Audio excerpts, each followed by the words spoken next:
ओम हरि ओम श्री गुरुभ्यो नमः। हरि ओम।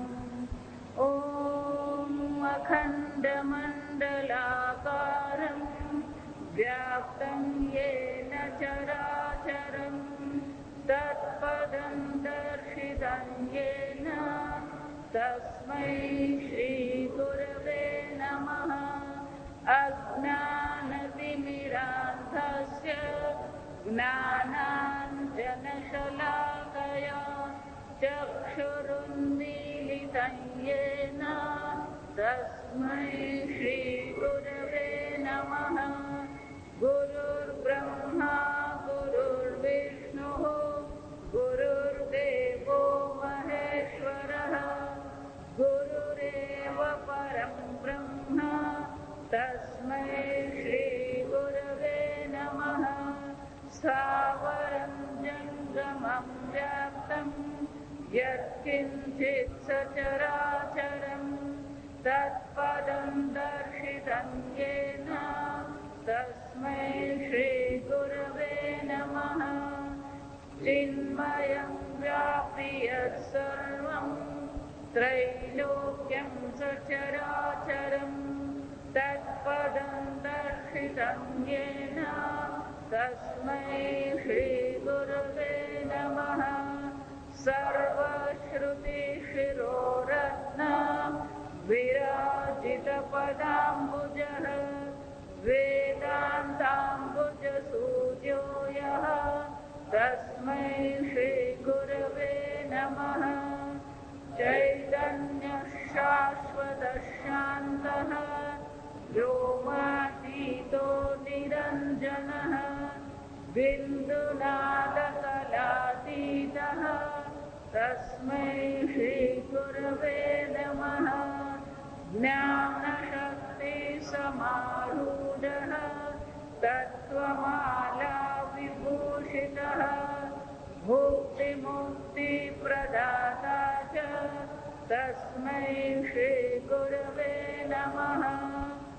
अनेकजन्मसम्प्राप्त कर्मबन्धविदाहिने आत्मज्ञानप्रदानेन तस्मै श्रीगुरवे नमः। शोषणं भवसिन्धोश्च नापनं सारसम्पदः गुरोपादोदकं सम्यक् तस्मै श्रीगुरवे नमः।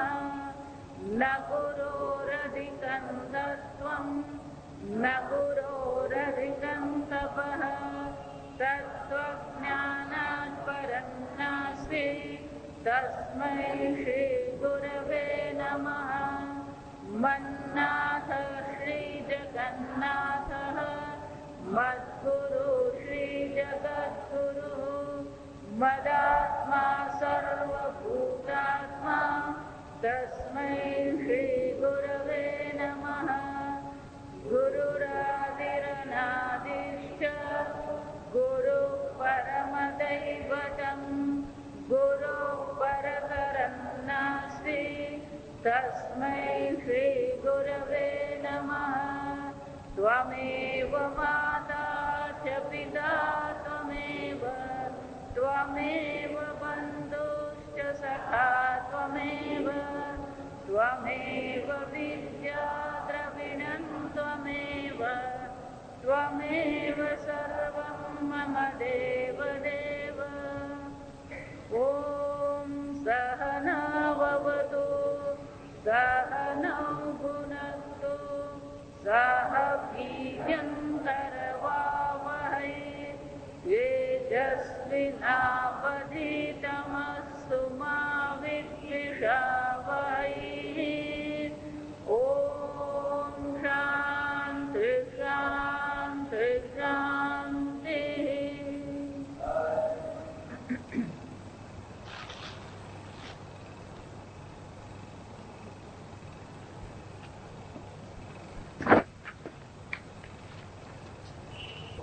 આપણા શાસ્ત્રો ધર્મ, અર્થ, કામ અને મોક્ષની ચર્ચા કરે છે.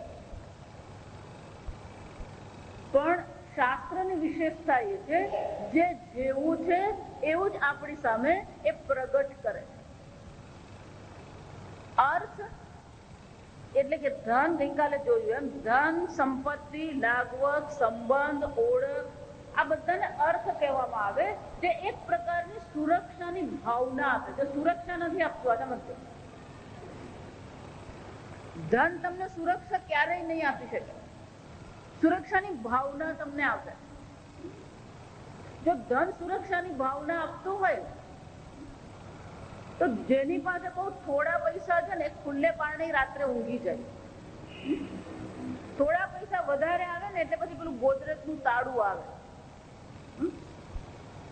અને એનાથી વધારે પૈસા આવે પેલી કમ્પાઉન્ડ વોલ આવે, ને એનાથી પૈસા વધે તો પેલો અલ્સેશિયન ડોગ રાખે, પછી અંદર લખેલું હોય, શું લખેલું હોય? અંદર ડોગ, કૂતરો છે. અને એનાથી વધારે પૈસા હોય તો પેલો ચોકીદાર ઉભો હોય. આ સમજ.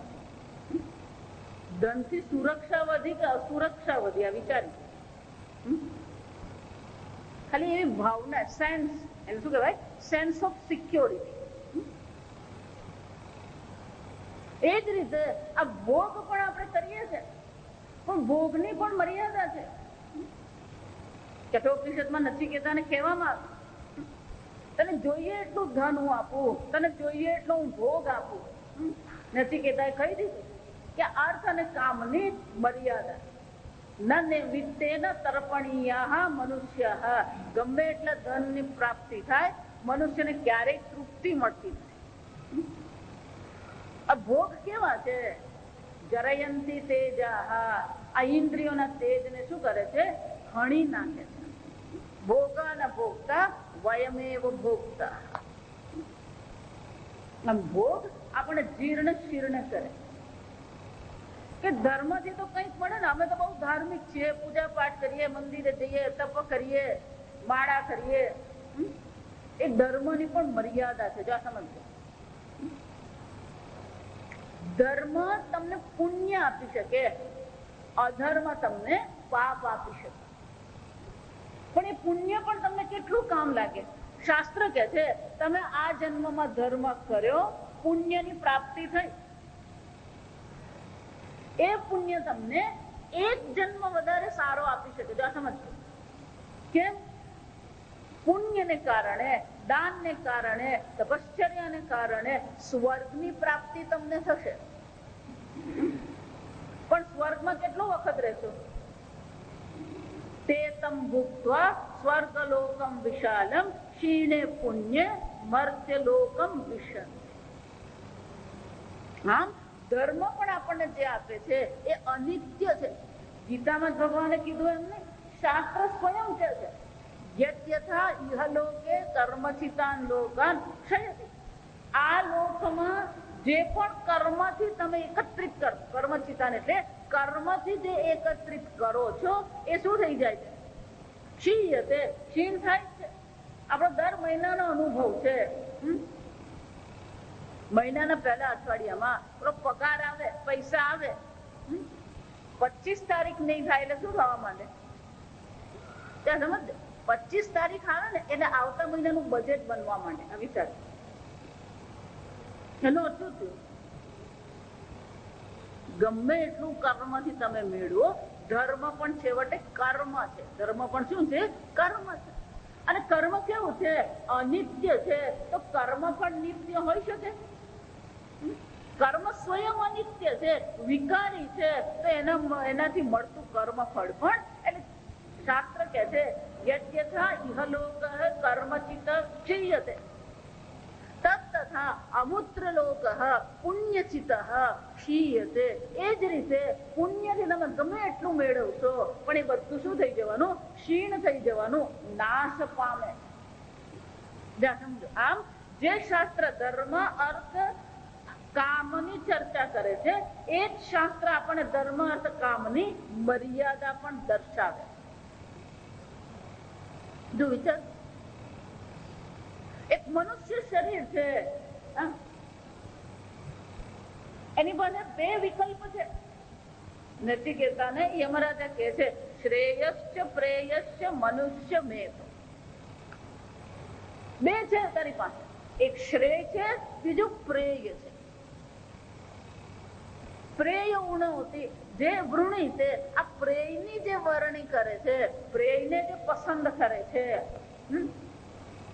એ દુઃખી થાય છે, નિરાશ હતાશ થાય છે. શ્રેયો વૃણી તે સાધુર ભવતી. યમરાજા શું કે છે? જે આ શ્રેયની જે નિત્યની વરણી કરે છે, નિત્યની પસંદગી કરે છે, એ સાધુ છે. જો બિચારા, એટલા માટે કહું, આ કપડા પહેરીએ ને ચાંદલો તિલક કરીએ અને માળા પહેરીએ એટલે સાધુ નહીં બને. આપણે શાસ્ત્રમાં સાધુની વ્યાખ્યા શું છે? જેણે નિત્ય પરમાત્માની વરણી કરી છે એ સાધુ છે. પછી એ ગ્રહસ્થ હોય કે સાધુ જીવન જીવતા હોય, તમારું જીવન પ્રણાલી કઈ છે એ મહત્વ નથી. આપણે બધા ઋષિમુનિઓ બહુ પ્રેમથી પરણેલા હતા. આપણે બધા ભગવાને પરણેલા છે. જો વિચાર, આપણી સંસ્કૃતિ બહુ વિલક્ષણ છે. સીતારામ કહીએ, ઉમા મહેશ કહીએ, બધા પ્રેમથી, કોઈ જરૂર નથી એવી. પણ તમારું મન કેવું છે, તમારા રાગ દ્વેષ કેવા છે, તમારું જીવન જીવવાની પ્રણાલી કેવી છે. જો એટલા માટે પરદેશની સંસ્કૃતિમાં જે દોષ છે એ જોવાની જરૂર છે. આપણને અંજાઈ જવાની જરૂર નથી. આપણે પરદેશનો ધર્મ શું કહે છે આપણને? God in heaven created this world. જો સમજ. અને એ લોકોનો ભગવાન એટલે કોણ? હી, કેપિટલ HE. જો જા સમજ. ફાધર શું કહેવાય? ફાધર. થોડુંક તર્ક વાપરીને વિચારવાનું.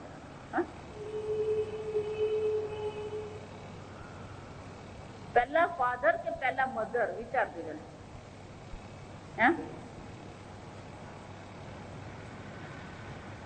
Is there a mother? Is there a father without mother? બા વગર બાપ હોય? તો એ લોકોનો છે. ત્યાં સમજ. એટલે ફાધર, ગોડ ઇન હેવન. સ્વર્ગમાં બેઠેલા ભગવાને આ જગતની રચના કરી. તો આ વાક્ય ઘણા બધા પ્રશ્ન આપણા મનમાં ઉઠાવવા છે, પણ આપણે પ્રશ્ન ઉઠતા વિચાર જ નહીં કરીએ. એકવાર ભણ્યા, ગણ્યા, પરણ્યા, છોકરા થયા, દાદા બની ગયા એટલે બુદ્ધિને શું કરી દેવાનું? તાળું મારી દેવાનું. પછી જે કે ને બધું ઉતારી દેવાનું. પેલા આખું ટોળા જેવું કહ્યું હોય તે પણ શું થઈ જાય? ઉતરી જાય. સ્વર્ગમાં બેઠા બેઠા ભગવાને આ જગતની રચના કરી હોત તો એક બાળકને એના પિતાજી એવું કીધું. એટલે બાળકે પ્રશ્ન કર્યો, પણ પિતાજી, સ્વર્ગની રચના કોણે કરી? સ્વર્ગ પણ એક જગત છે, લોક છે. આ લોકની જો રચના કરવામાં આવી હોય તો સ્વર્ગ લોકની પણ શું હોય? રચના થઈ હોવી જોઈએ. પિતાજી તાળું જ મારેલું હોય બુદ્ધિ. ત્યાં સમજો. એટલે જવાબે પછી તાળા મારેલા જેવા જ ભગવાને કર્યું. સ્વર્ગનું સર્જન કોણે કર્યું? ભગવાને. પેલો છોડે નહીં. જો સમજ. જ્યાં સુધી નોકરીએ લાગે નહીં, પરણે નહીં, ત્યાં સુધી એની બુદ્ધિ ચાલતી હોય. એકવાર આ થાય ને એટલે બુદ્ધિ બંધ થઈ જાય. બે બાજુથી બુદ્ધિ બંધ થાય, એક બાજુથી નહીં. પેલો છોડે નહીં. પણ દેવ સ્વર્ગ બનાવ્યું તે પેલા ભગવાન ક્યાં હતા? એક જ બાકી રહ્યું. જો આ સમજ. આ લોક હજી બનાવ્યું નથી. ભગવાન સ્વર્ગમાં. સ્વર્ગ ભગવાને બનાવ્યું તો સ્વર્ગ બનાવતા પેલા ભગવાન ક્યાંક હોવા જોઈએ ને. એક જ લોક બાકી રહ્યું. કયું બાકી રહ્યું? 3 લોક છે. આ લોક છે, સ્વર્ગ લોક છે, ત્રીજું કયું છે? નરક.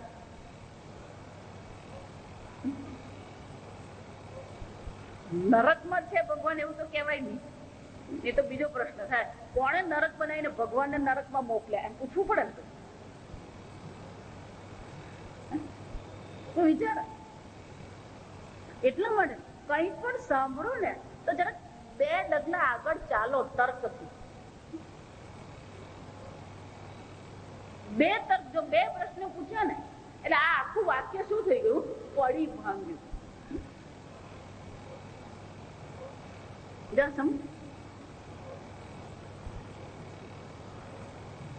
આપણે એવું નથી કે પરદેશ, આપણે કઈ બધા જાત જાતના સંપ્રદાયો, એ સંપ્રદાયની પણ આ જ બધી મર્યાદા, જે મર્યાદા એ ધર્મની છે એ જ આ મર્યાદા બધી લાગવાની છે. જો વિચાર, ગીતામાં ભગવાન કે છે મયા તતમિદમ સર્વમ જગદવ્યક્ત મૂર્તિના. ગીતામાં ભગવાન એમ કે છે આ સંપૂર્ણ જગતમાં હું વ્યાપ્ત છું. અને આપણે શું કહીએ છીએ? ભગવાન વૈકુંઠ લોકમાં બેઠા, કૈલાસ ધામમાં બેઠા, ગોલોક વૃંદાવનમાં બેઠા, અક્ષરધામમાં બેઠા. તો વિચાર, ભગવાન કે છે હું સર્વવ્યાપી છું, અને આપણે ભગવાનને શું કરીએ છીએ? લોકેશન આપીએ, એક સ્થાન આપીએ. ખોટું કશું નથી એમાં, પણ ભગવાન કે છે આટલાથી અટકો નહીં, ત્યાંથી પણ શું કરો? આગળ વધવાનો પ્રયત્ન. આમ ધર્મ, અર્થ અને કામ મર્યાદિત છે, એને પ્રેય કહેવામાં આવે. યમરાજા કે છે શ્રેય, જે નિત્ય છે, જે નિત્યની વરણી કરે છે, જે અનિત્ય પ્રત્યે વૈરાગ્ય કેળવે છે, એ સાધુ છે.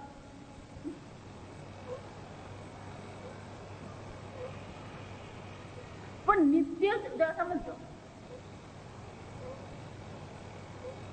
નિત્યની વરણી કરવી એને મોક્ષ પુરુષાર્થ એવું કહેવામાં આવે, એને નિશ્રેયસ કહેવામાં આવે. પણ મોક્ષ શબ્દનું જયારે આપણે વિશ્લેષણ કરીએ, મોક્ષને આપણે મુક્તિ એવું કહી શકીએ. જેવું આપણા મનમાં મુક્તિ શબ્દ આવે એટલે તરત જ શું થાય? શાનાથી મુક્તિ. જો આ સમજો, મોક્ષ એમ કહીએ એટલે મનમાં પ્રશ્ન શું આવે?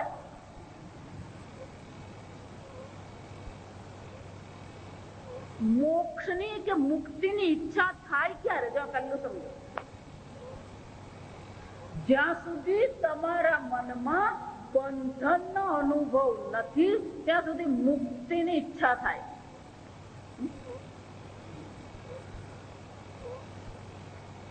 પણ દરેક જણ આ બંધન ન, ગઈકાલે જોયું એમ, એક મર્યાદાનો અનુભવ કરી રહે, અલ્પતાનો અનુભવ કરી રહે.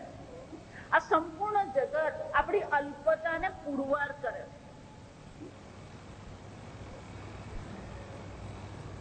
એક સરસ મજાનું ઈમેલ પર મને એક સરસ મજાનું પાવર પોઈન્ટ પ્રેઝન્ટેશન મળ્યું. આજે આપણે જે જગતમાં જીવીએ ને એટલા અલ્પ જગતમાં જીવીએ છીએ, અને પછી આપણે એમ જ માનીએ છીએ સ્વયં ધીરા પંડિતમ મન્યમાના. હવે તો બહુ ધીર છે, અમને તો બધી જ સમજ પડે.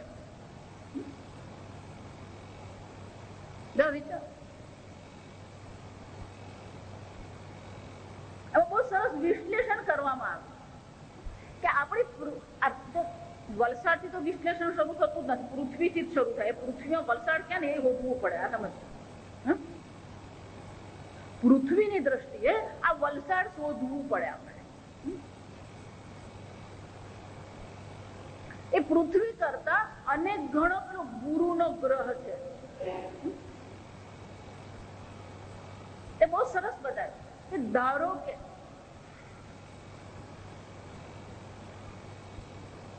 સૂર્યની સામે આપણે પૃથ્વીને મૂકીએ તો એ પૃથ્વી કેવડી દેખાય?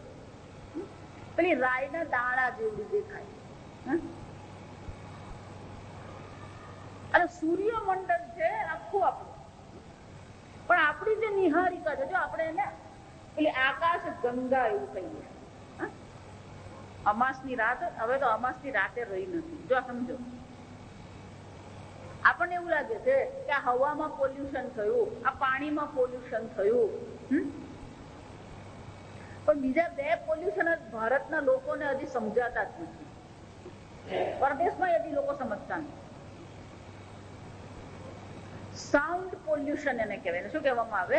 આ અવાજ પણ એક પ્રકારનું પ્રદૂષણ છે. એ જ રીતે આ પ્રકાશ પણ પ્રદૂષણ છે. જો સમજો, ભગવાને દિવસ બનાવ્યો, એ જ ભગવાને રાત્રિ પણ બનાવી છે. રાત્રિ પણ જરૂરી વસ્તુ. એ અમાસની રાત હોય ને, અને ક્યારેક લાઈટ જાય ને તો જરાક બહાર નીકળીને અગાસીમાં જોજો, એક વાંકો પટ્ટો દેખાશે, અને આકાશ ગંગા એવું આપણે કહીએ.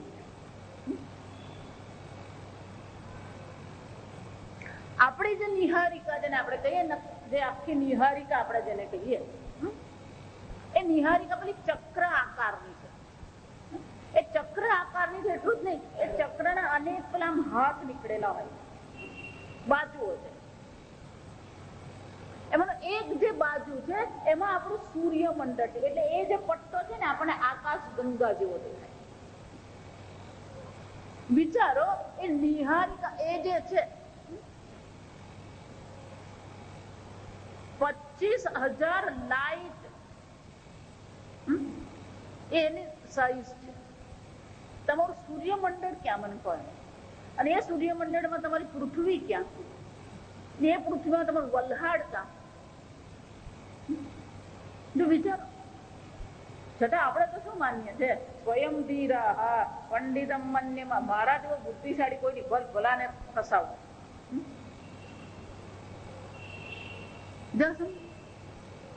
આમ આ જગત આપણી અલ્પતાને સતત પુરવાર કરે છે, આપણી મર્યાદાને સતત દર્શાવે. પણ આપણે એવા છીએ કે એ મર્યાદા સ્વીકારવા તૈયાર નથી, વિચાર કરતા. પણ આપણું શાસ્ત્ર કહે છે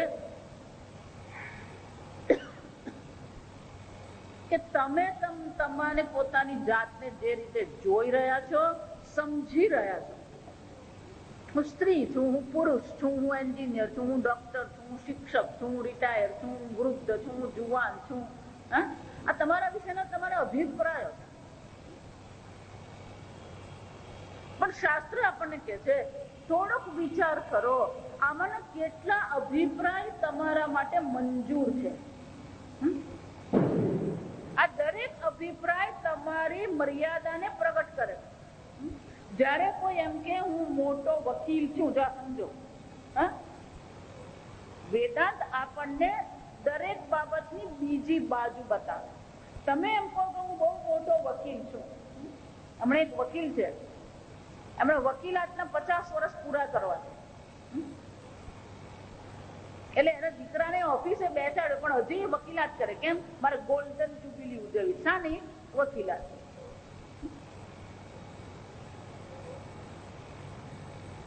જો વિચારો, હું વકીલ છું એમ જો તમે માનતા હોય તો એનો અર્થ થયો તમે શિક્ષક નથી, તમે એન્જિનિયર નથી, તમે ડોક્ટર નથી.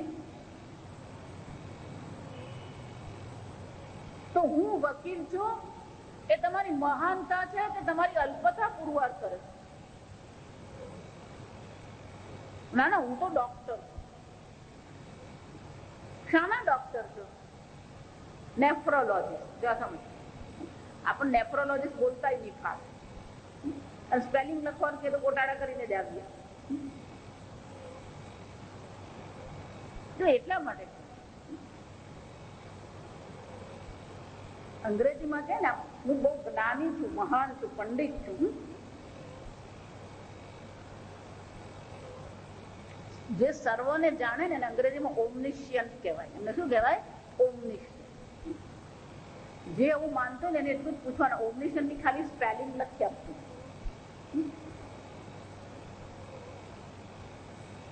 વિચાર, હું ડોક્ટર છું.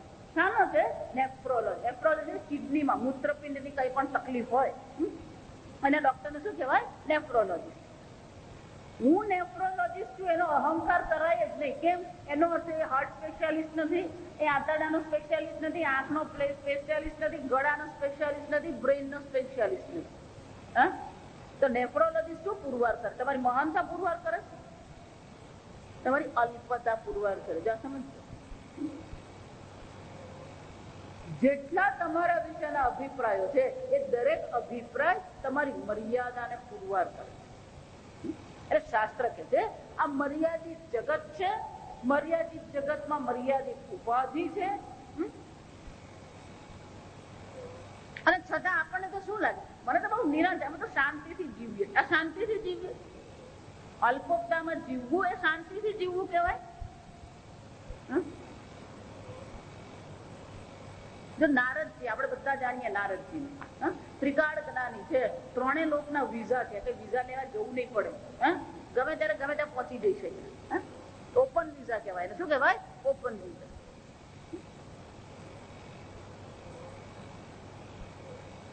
નારદજી એકવાર દુઃખી થઈ ગયા, શોકગ્રસ્ત થઈ ગયા. જો વિચાર, નારદજી પહોંચ્યા સનત કુમારમાં.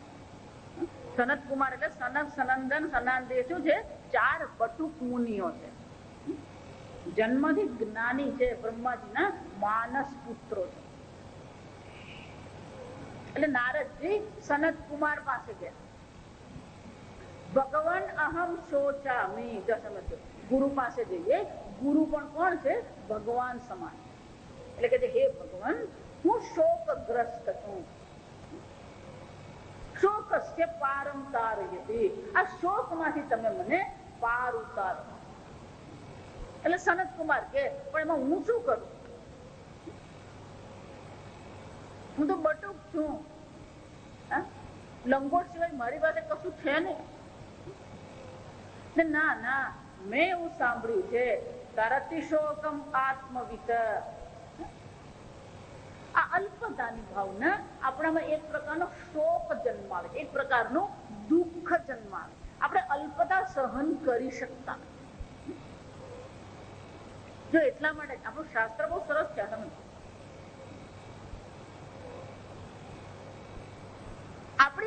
આપણી આજુબાજુ 3 પ્રકારના લોકો હોય. જ્યાં સમજ, આપણાથી ઓછા એટલે ઓછી બુદ્ધિ વાળા, ઓછા ધન વાળા, ઓછી ક્ષમતા વાળા લોકો.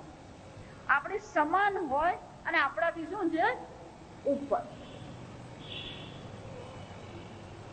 આપણું શાસ્ત્ર એમ કે છે બને ત્યાં સુધી આપણાથી વધારે બુદ્ધિશાળી હોય, આપણાથી વધારે જ્ઞાની હોય, એની સાથે આપણે રહેવું. એ શક્ય નહીં બને તો સમાન સાથે રહેવાનું, પણ નીચા સાથે ક્યારેય નહીં.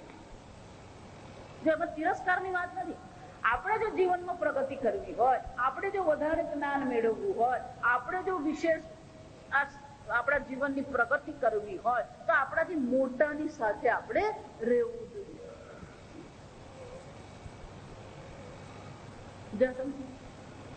કેમ?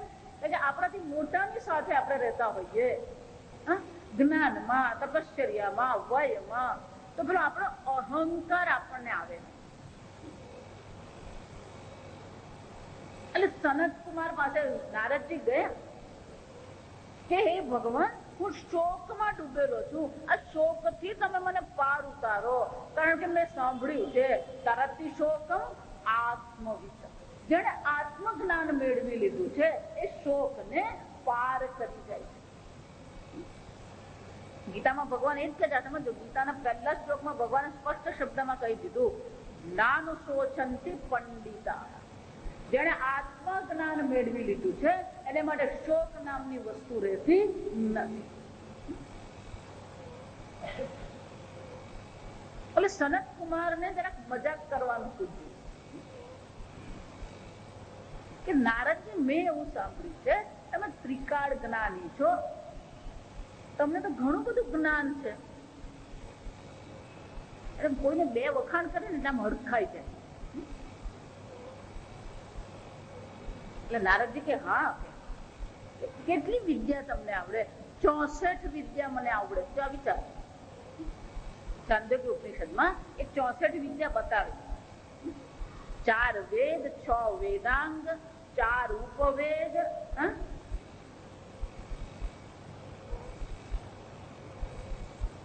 નારદજી, આટલું બધું તમે જાણો છો? આ બધું જાણું છું તોય હજી હું શોકગ્રસ્ત છું. તો 64 વિદ્યા ભણ્યા પછી પણ મનમાં શું છે? આ શોક. નારદજીના હૃદયનો શોક નથી, આ સમજ. એ અર્જુનના હૃદયનો શોક નથી. દરેક મનુષ્ય શું છે,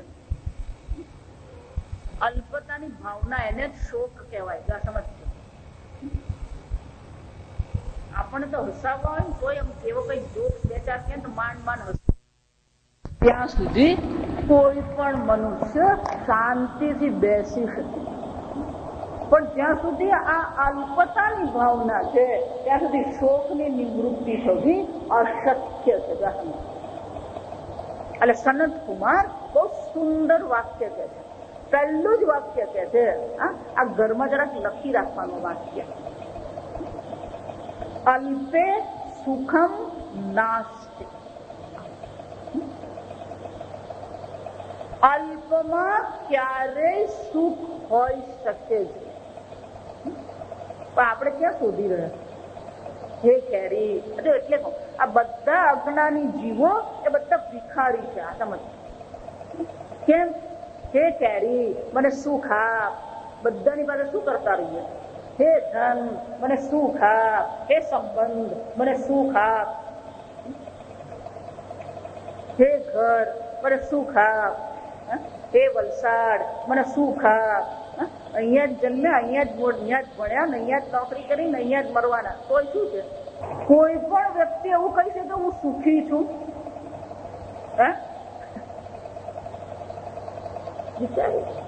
જોર્જ બુશે પૂછ્યા કે તું સુખી છે?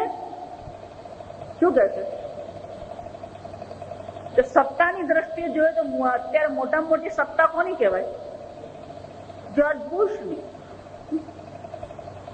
અને ધનની દ્રષ્ટિએ વિચારીએ તો બિલ ગેટ્સ 12 વર્ષથી દુનિયાનો સૌથી ધનવાન છે, પણ એને એમ પૂછીએ અરે તું સુખી છે તો શું કે છે? હા પડશે. તો વિચાર, અલ્પે સુખમ નાશ. કે અમે જે જગતમાં જીવીએ છીએ, અમે જે જગતનો અનુભવ કરીએ છીએ, એ તો પોતાની અલ્પતા જાતે જ પ્રગટ કરે છે. વિચાર, તમારો દેહાદી સંગાત અને આ જગત બંને શું પુરવાર કરે? અલ્પતા પુરવાર કરે. તો પછી મહારાજ આ સુખ ક્યાં છે? યો વૈ ભૂમા તત્ સુખમ. જા સમજ, જે અનંત છે, જે પૂર્ણ છે, ત્યાં જ સુખ છે. બહુ સુંદર છે. પણ અનંત કોને કહેવામાં આવે? શાસ્ત્ર કહે છે દેશતઃ કાલતઃ વસ્તુતઃ અપરિચ્છિન્ન. જ્યાં તત્વબોધ ભણીએ છીએ ને આપણે, એટલે આ બધા શબ્દો આપણા માટે જાણીતા થઈ જવાય. પરિચ્છિન્ન એટલે મર્યાદિત. અનંત કોને કહેવામાં આવે? દેશતઃ કાલતઃ વસ્તુતઃ અપરિચ્છિન્ન. દેશની મર્યાદા નથી, કાળની મર્યાદા નથી, વસ્તુની મર્યાદા નથી. આ જગતની દરેક વસ્તુમાં મર્યાદા પ્રગટ થાય. દેશતઃ મર્યાદા છે, કાળતઃ મર્યાદા છે, વસ્તુતઃ મર્યાદા. પણ જો એમ કહેતા હોય કે યો વૈ ભૂમા તત્ સુખમ, જો સમજો, જે અનંત છે એ સુખ છે. અનંત છે એમ કહેવામાં આવ્યું, એનો શું થયો? કંઈક એવું છે જે પૂર્ણ છે. અશક્યતાની વાત નથી અહીંયા. છે કંઈક જે પૂર્ણ છે. જો એ અનંત છે, જો સમજજો, જો એ અનંત છે, દેશતઃ અનંત છે, તો અહીંયા હોવું જોઈએ કે નહીં હોવું જોઈએ? નહીં, ઉપર છે. ક્યાં ઘડી? ભગવાન ની ઉપર વાળો. ભગવાન કે હું સર્વવ્યાપી છું, આપણે શું કહીએ? ઉપર વાળો. ગીતે ગાઈએ, પાછા ભજને ગાઈએ આપણે. એટલે ભગવાને હસતો હશે. હું કઉ છું હું સર્વવ્યાપી છું, સર્વના હૃદયમાં હું પીજલસી રહ્યો છું, અને આ મને ક્યાં મોકલે છે? હજુ આજકાલના બાળકો જેવું છે. આજકાલના બાળકો ને તો પહેલા એવું હતું કે મમ્મી પપ્પા લગ્નમાં જતા તો આપણે તૈયાર થઈ જઈએ, જેમ લગ્ન જવાની મજા આવે. આજકાલના બાળકોને કે ચાલો તો લગ્નમાં આવવાનું છે, તું જઈ એમ જા સમજ. કેમ કે મમ્મી પપ્પા આમ ઘરની બહાર નીકળે ને એટલે પછી આપણે ઘરના રાજા. જા સમજ. જેટલું મોટું પેલું ટેપ રેકોર્ડર કેવું હવે પેલું સીડી પ્લેયર શું છે મુકાય, જે ખાવું એ ખાઈએ, જ્યાં કુદાકુદ કરવી તો કુદાકુદ કરીએ. એમ આપણે પણ ભગવાનને શું કે તું ઉપર રહે. કેમ પછી મારે અહીંયા જે કરવું એ કરું ને, તું હામો અહીંયા ઉભો રહે તું શું કરું. અને સગવડીઓ ધર્મ કહેવાય. આ સમજો, આ તમે હસો છો એ જ બતાવે કે શું પ્રગટ થઈ રહ્યું છે. આપણી પંડિત પ્રગટ થઈ રહી ઉપરવાળ આ મૂર્ખતા છે. જો સમજ. અખિલ બ્રહ્માંડમાં એક તો શ્રી હરિ, આ વાસ્તવિકતા. જો અનંત છે એમ તમે કહો તો અહીંયા હોવું જોઈએ કે નહીં હોવું જોઈએ. દેશતઃ અનંત હોય તો અહીંયા હોવું જ જોઈએ. કાળતઃ અનંત છે તો અત્યારે છે કે નથી? જો જવાબ હું નહીં આપું, આ સમજ. વસ્તુતઃ અનંત છે તો એ તમારાથી ભિન્ન છે. તમારાથી જો ભિન્ન હોય તો વસ્તુતઃ અનંત થઈ શકે? એનો અર્થ શું થયો?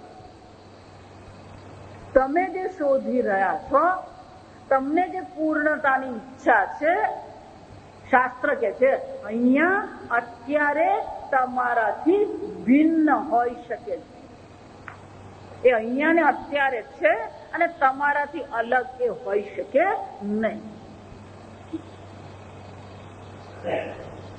જો એટલા માટે આપણા દેશમાં પણ પૂર્વ વૈદિક કાળથી અનેક એવા સંપ્રદાયો છે જે લોકો આ તર્ક સમજવા તૈયાર નથી. એને આપણે દ્વૈતવાદીઓ કહીએ. જીવ અને ઈશ્વર બે ભિન્ન છે. જો વિચાર કરો, દરેક જીવ એમ કે હું ઈશ્વર નથી તો ઈશ્વર અનંત રહેશે? ઈશ્વર શું થઈ જશે? કપાઈ જવાનું. જે એટલે કહું, બીજું કોઈ શાસ્ત્ર તમે નહીં ભણો, બીજું કોઈ શાસ્ત્ર તમે વિચારો નહીં, પણ એક ગીતા તો જુઓ તમે.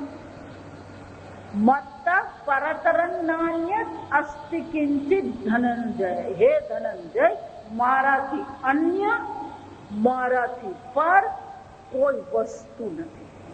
એનો અર્થ શું થયો? અહીંયા અત્યારે તમારાથી અભિન્ન એ પરમાત્મા હોવા જ જોઈએ.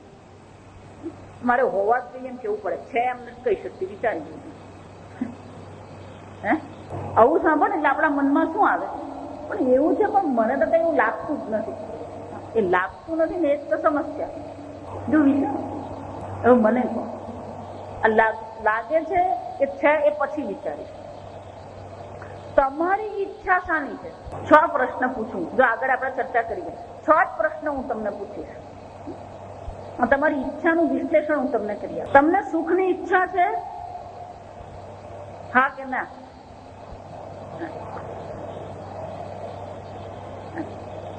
તમને કેવા સુખની ઈચ્છા છે ને એ હું તમને બતાવું. તમે હજી એના પર વિચાર કર્યો નથી, હું તમને વિચાર કરી દઉં. આજે તમે સુખી હોવ, કાલે દુઃખી હોવ એવું ચાલે?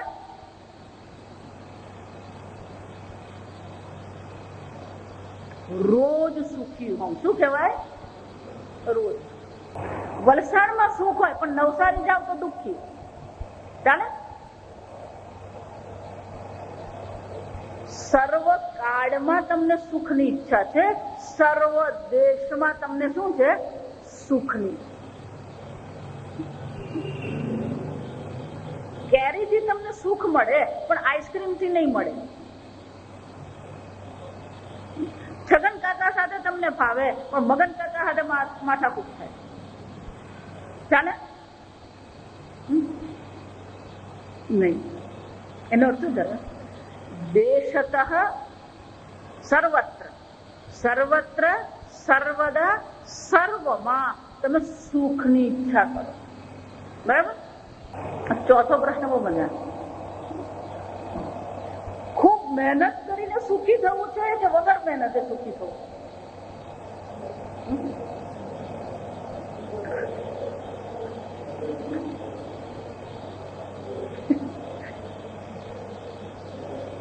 વગર મહેનત. શું છે?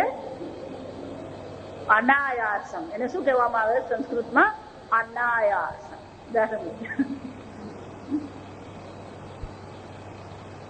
તમને સુખ મળે પણ તમારે અન્ય કોઈ પર આધાર રાખવો પડે. સ્વતંત્રતા હોય ચાલે?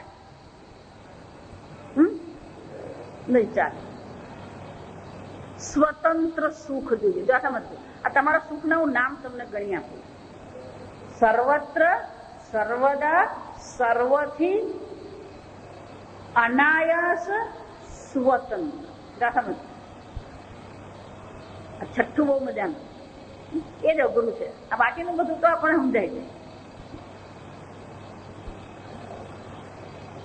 એક દાદા, એ દાદાને કડીના લાડુ બહુ ભાવે. આ તમને દ્રષ્ટાંત આપું ને એટલે છઠ્ઠું સમજાય છે.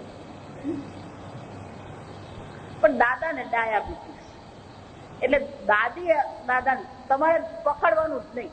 કાલે જ આપણે સુગર કરાવ્યા ગયા. ડોક્ટરે તો કીધું તમને કે આ ખાંડ તમારા માટે ઝેર છે. એટલે જરા દાદા જોઈને જ સંતોષ માને.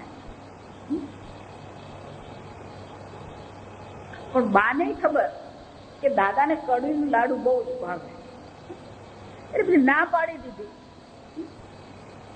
પણ દાદા જરાક મોડું આમ તેમ કરી હોઈ ગયા. દાદા પેલા ચાડા પહેરતા એટલે સૂચી વધે ચાડા કાઢી નાખે. જે લોકોને ચાડા હોય ને એ લોકો સુઈ જાય પણ મોડું ખુલી જાય. પછી શ્વાસ મોડેથી ચાલતો હોય ઘણી વાર. બાર રસોડામાં ગયા પેલું રસોડામાં કરવાડીને પછી બાર ત્યાં વિચારતા હતા કે આખી જિંદગી કેટલા કડીના લાડુ ખાધા. એમને તો કડીના લાડુ વગર ચાલે જ નહીં. દાડાના 3 વાર ખવડાવું તોય ખાય. અમે ખોટી ના પાડી દીધી. એકાદ વાર કડીનો લાડુ ખાઈ લીધો તો હું ફરક પડવાનું જામ. એટલે બાનું પછી મગજ ચાલુ પાડે. એટલે એમને એમ થયું કઈ ને હવે અડધો લાડુ ખવડાવી. એટલે ગયા. હવે એમણે જોયું નહીં કે દાદા ઊંઘી ગયા છે કે મોડું ખુલ્લું હતું. એમને એમ કે દાદા જાગે છે. એટલે બબડતા ગયા. ભલે ને ડોક્ટર ના પાડતા આવો અડધો ખાઈ લો ચાલે હવે એ તો બધું એમ કરી તો અડધો લાડુ મોઢા મૂકી દીધું. દાદાને એવો લાડુ ભાવે ઊંઘમાં પણ શું કરી ગયા. સવારે ઉઠીને જયારે બા એમ પૂછે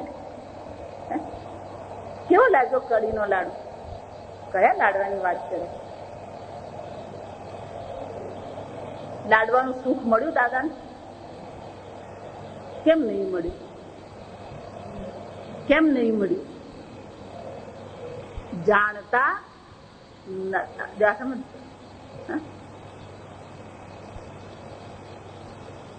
એટલે શું કહેવાય? આયાસ રહિત જ્ઞાન સહિત. સમજ એનું જ્ઞાન તમને હોવું તો જે સુખ મળે. બરાબર? જો વિચાર, અનંતની પૂર્ણતાની ઈચ્છા છે. અનંત અત્યારે અહીંયા તમારાથી અભિન્ન છે. જો એ અનંત છે તો એની પ્રાપ્તિમાં કોઈ આયાસ કરવો પડે? હે? એમાં કોઈની પરતંત્રતાની જરૂર પડે? તો એનો અર્થ શું થાય? અમારા સ્વામીજી એટલા માટે બહુ સરસ વાત છે. What you seek is yourself.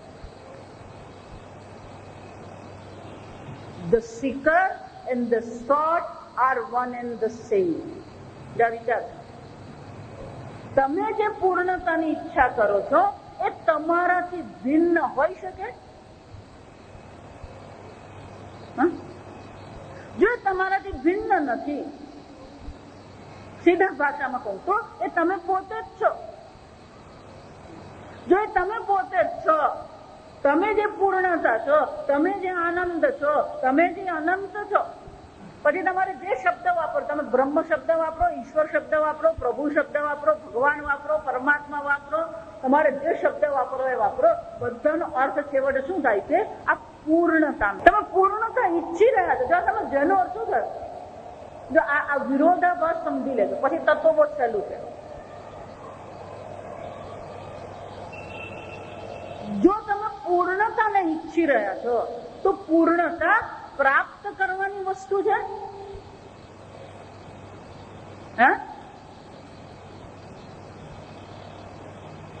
પ્રાપ્ત કરવાની વસ્તુ છે.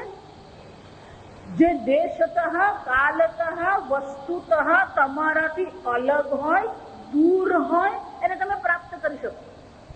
આ પૂર્ણ છે. અને હું કહું છું એમ નહીં, શાસ્ત્ર કે છે એમ નહીં, તમારી ઈચ્છા જ પૂર્ણતાની છે. જો સમજો. એટલા માટે હંમેશા બધાને કહું, વેદાંત તમારા અનુભવની બહારની વસ્તુ નહીં ચર્ચા કરે. વેદાંત એટલે તમારા જ અનુભવનું વિશ્લેષણ કરી આપે. તમને શાની ઈચ્છા છે? તમને પૂર્ણતાની ઈચ્છા છે, પણ તમે કેરીમાં શોધો છો, વલસાડમાં શોધો છો, પતિ પત્નીમાં શોધો છો, બાળકોમાં શોધો છો, ધનમાં શોધો છો, ઘરમાં શોધો છો, મૂડીમાં શોધો છો, શહેરમાં શોધી રહ્યા છો. અને શાસ્ત્ર કહે છે તમે જે શોધી રહ્યા છો એ તમે જ્યાં શોધી રહ્યા છો ત્યાં મળી શકે એમ નથી. અને એ મેળવવાની વસ્તુ જ નથી, કારણ કે એ પૂર્ણતા છે. એ તમારાથી ભિન્ન છે જ નહીં. એ ભિન્ન નથી એટલે તો પૂર્ણ કહેવાય છે. તો એનો અર્થ શું થયો? પૂર્ણતા, જો સાંભળતા બરાબર, પૂર્ણતા પ્રાપ્ત કરવાની છે, પ્રાપ્ત કરવાની નથી. જો સમજ, છતાં પણ આપણે પૂર્ણતા શોધી રહ્યા છે. એનો અર્થ શું થયો? આપણા 10મા માણસ જેવી હાલત છે. આપણે વાર્તા તો સાંભળેલી છે ને? એ ફરીથી કરું.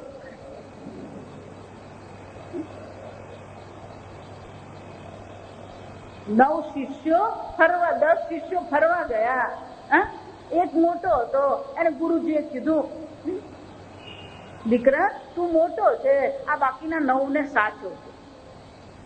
ફરવાનું રસ્તામાં પેલી નદી આવી. કોઈ દિવસ નદીને પેલે પાર શું છે જોયું નતું, એટલે વિચાર કર્યો આપણે નદીને પેલે પારનું જંગલ જોવા જઈએ. બાળકો હોય, નદીમાં પડે, પછી તમે એમ માનો આમ સીધી લીટીમાં જાય? રસ્તા પર ચાલતો સીધી લીટી નહીં ચાલે. એને બાળક કહેવાય. સમજ. ઘણા મને આવીને કે અમારો છોકરો બહુ તોફાન છે. છોકરો તોફાન છે, પણ તમે તોફાની હોવાનું. અને આપણે કેવા હતા એ વિચારી લેવાનું, મમ્મી પપ્પાને પૂછી લેવાનું જરા. જો સમજો. એટલે એક આમ જોયું ને, એક ડૂબકી મારીને, એક તર્યું ને, એક આમ બાજુ જોયું, પેલી બધા શું કરતા હતા? પાણીમાં રમતા હતા. પછી રમતા રમતા એક જણ નીકળ્યો, બીજો નીકળ્યો, ત્રીજો નીકળ્યો, બધા નીકળે ને. પછી અચાનક પેલા જો મોટો હતો ને એને યાદ આવ્યું કે ગુરુજીએ કીધું બધાને સાચવજે તું. અમે નીકળ્યા ત્યારે 10 જણા હતા, એટલે એને ગણ્યા તો કેટલા નીકળ્યા? 9. જો સમજો બરાબર. આ વાર્તામાં જે ગર્ભિત અર્થ છે ને એ સમજવાનો છે. સૂચિત શું કરે એને ઇમ્પ્લિકેશન કહેવાય.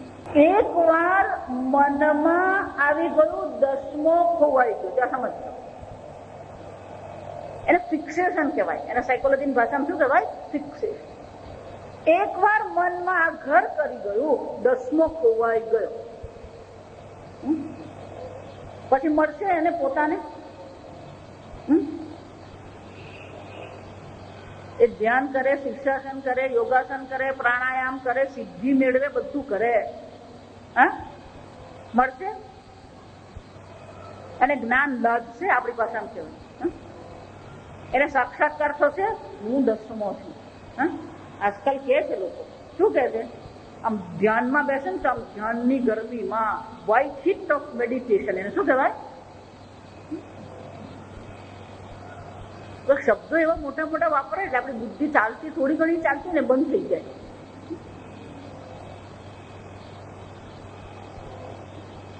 In the white heat of the meditation, you experience Atma. આત્મા અનુભવનો વિષય. જો દસમાને હું દસમો છું એ જ્ઞાન જાતે થઈ શકે? કે એના મનમાં ફિક્સેશન શું છે? દસમો હોવાય કરે.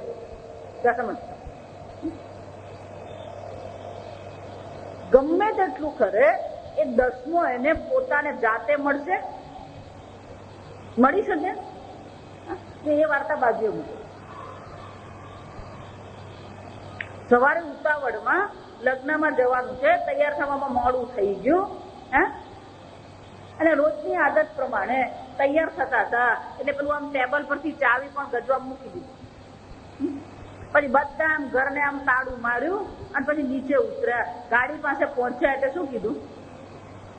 ચાવી રહી ગઈ. મળશે શોધીએ તો? આખું ઘર ઊંચું નીચું કરી નાખ્યું. સમજ, પેલી ચાવી શું થાય? એટલે બધા ઉપર જાય ને પછી શું શોધવા લાગે? ચાવી. અને ઘરમાં એ હોય ટાબરિયું, એ ઊભું ઊભું બધા નાટક. એમ નહીં માનતા કે આ લોકો કઈ સમજ નથી પડતી. 1 વર્ષનું થાય ને એને બધી જ સમજ પડતી હોય, ફક્ત એ જે સમજે છે એ વ્યક્ત નહીં કરી શકે. આટલી મર્યાદા. એટલે એ ઊભું ઊભું શું કરે? એ બધું જુએ. કોણ બોલે, કોની સાથે બોલે, શું બોલ્યો, કેમ કે દાદી દાદાને ખીજવાય, મમ્મી પપ્પાને ખીજવાય, પપ્પા મમ્મીને ખીજવાય, એ બધું જોતો હોય. એટલે એ જુએ છે કે સવારના પોરમાં મહાભારત શરૂ થયું છે. ટીવીની જરૂરત નહીં પડે. આ સમજો, ઘરમાં તો ચાલતું જ હોય. આ બધું કરવામાં શું થાય? પેલો પપ્પા એમ વાંકા વળીને જોતા હોય, એ વાંકા ઊંચા નીચા થવાનું પેલું ગજવામાં એમ કિચન શું થઈ જાય? બસ આ પેલો બારણા પર ઉભો ઉભો શું કરતો હોય એ જોયા કરે બધા ખેત. પછી જ્યાં ને પપ્પા ઉભા થયા ને પેલા કિચન દેખાય એટલે શું કે છે? પપ્પા પપ્પા તમારા ગજવામાં છે. કારણ કે એ ચાવી એની ફેવરાઇટ હોય. આ સમજો, એને રમકડા નહીં ગમે, એને શું ગમે? પેલી એને રમવાનું શાનાથી ગમે? ગાડી. ચાલ વિચાર, એનો અર્થ શું? તમે જ ગજવામાં મૂકો અને તમે જ ભૂલી ગયા. તમને જાતે યાદ આવશે કે મેં ગજવામાં મૂકી?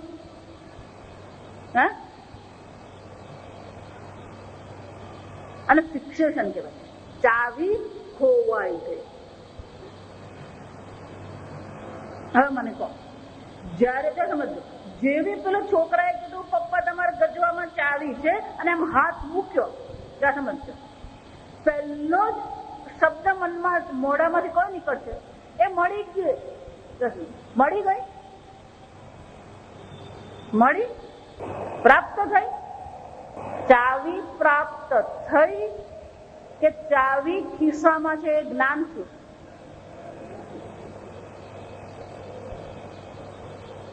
સમજો,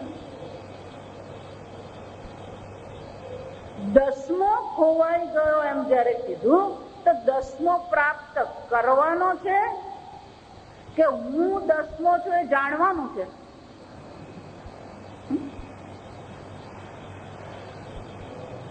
એનો શું છે? પૂર્ણતાની પ્રાપ્તિ કરવાની છે કે તમે પૂર્ણ છો એ જાણવાનું છે?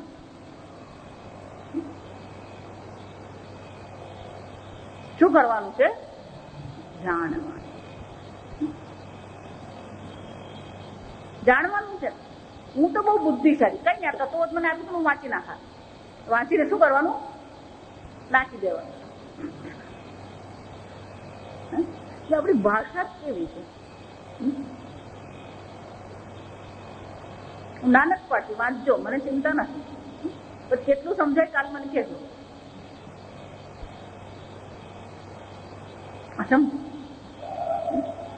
એટલા માટે આનું પુસ્તકનું નામ પણ શંકરાચાર્ય શું આપ્યું છે? તત્વ બોધ. સમજજો, બોધ એટલે તત્વને પ્રાપ્ત નથી કરવાનું, તત્વને શું કરવાનું છે? જાણવાનું. જો પાછા મોક્ષ શબ્દ પર આવી જાય, એનો અર્થ શું થયો? તમે જે અલ્પતામાંથી મુક્તિ ઈચ્છો છો એ મુક્તિ પ્રાપ્ત કરવાની છે. સમજો બરાબર. જાણવાની છે.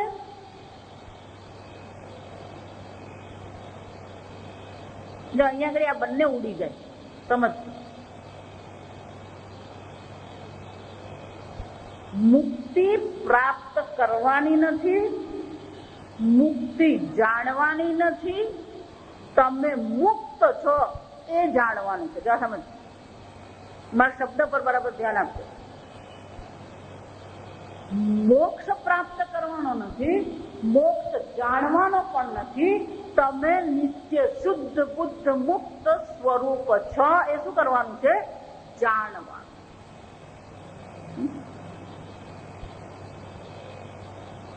દસમો પ્રાપ્ત નથી કરવાનો, દસમાને જાણવાનો નથી.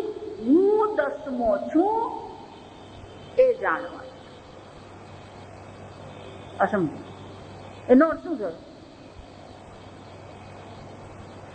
આત્માનો અનુભવ કરવાનો છે.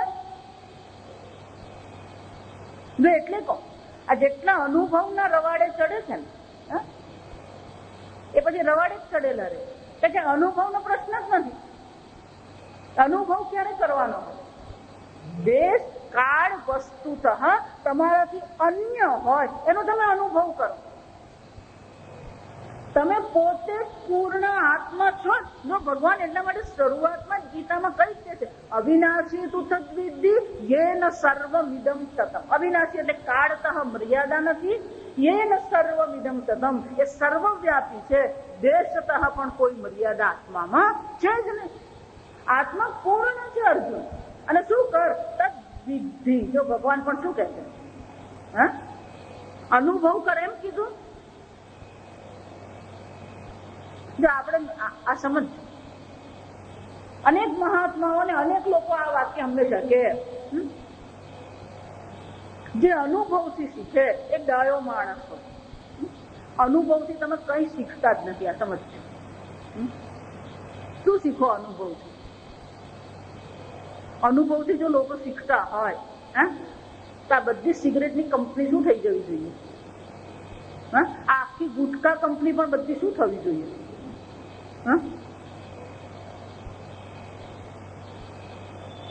અનુભવથી શીખીએ. કોઈ બાપ શીખતો નથી. આ સમજજો. અનુભવથી તમે શીખતા હોય તો જન્મથી અત્યાર સુધીમાં આ જગતે પુરવાર કરી આપ્યું છે હું સુખનું સ્વરૂપ નથી. આ જગત કહે છે કે હું સુખી નથી. આ જગત કહે છે હું મર્યાદિત છું. આ જગત કહે છે હું દુઃખનું કારણ છું. જન્મ, મૃત્યુ, જરા, વ્યાધિ, દુઃખ, દોષ. ભગવાન કહે છે આમાં દુઃખ સિવાય કશું જ નથી. તોય આપણે છોકરી જન્મે જલેબી વેચીએ, છોકરો જન્મે તો શું કરીએ? વિચારીએ. અનુભવથી શીખેલો માણસ આટલું વિચારી લે કે આ જગતમાં સુખ નામની વસ્તુ નથી. પણ હજી ફાંફા ક્યાં મારીએ? તમે ભલે ને તત્વ પર ચાલુ રાખજો, પણ અમારે તો ઘર રિપેર કરાવો છે. તમે તમારે બોલ્યા કરો, અમને ટાઈમ મળે ત્યારે આવું અમે. સમજ. અલ્પે સુખમ નાસ્તિ. આ અનુભવ છે. સમજજો. પણ છતાં પણ પાછા જાય છે ક્યાં ઘડી? છેલ્લે રામકૃષ્ણ પરમહંસ એક બહુ વિચિત્ર પણ કડવો અનુભવ આ મનુષ્યનો કહેતા હતા. એ વારંવાર આ દ્રષ્ટાંત આપતા હતા. સ્ત્રીને જયારે પ્રસવ પીડા થાય ને, આ શારીરિક પીડા જે છે ને, એમાં સૌથી વધારે શારીરિક પીડા જે છે એ આ પથરીની છે. એની માત્રાની દ્રષ્ટિએ જોઈએ ને, કિડનીમાં કે કિડનીને પેલા મૂત્ર માર્ગમાં કે બ્લેડરમાં એટલે કે મૂત્રાશયમાં શું છે, પેલો પથરો હોય અને એ પથરી જયારે ખસે, પથરો એટલે ક્ષારનું ક્રિસ્ટલ હોય ત્યાં, એ ખસે ત્યારે જે પીડા થાય ને